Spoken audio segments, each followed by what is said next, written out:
Voici le village de Pilar, ou plus de ce qu'il en reste. Un pan de la montagne s'est effondré, engloutissant un ensemble de maisons.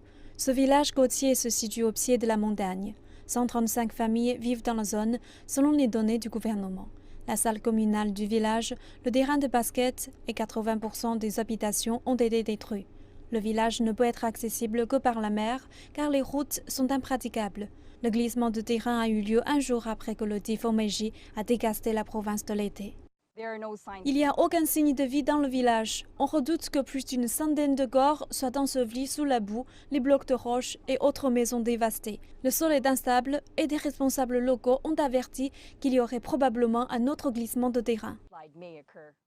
Chris Lee Manson, 42 ans, a survécu à la tragédie, mais sa femme et sa mère ont péri. Il a précisé qu'un tsunami avec des vagues avait frappé tout le village après que la montagne se soit effondrée. J'ai été balayé par les grandes vagues et j'ai été projeté contre les murs de la maison effondrée. J'ai été tiré sous l'eau, mais j'ai pu remonter à la surface. Ses blessures guérissent, mais il a affirmé qu'il ne se remettrait jamais de la perte de ses proches.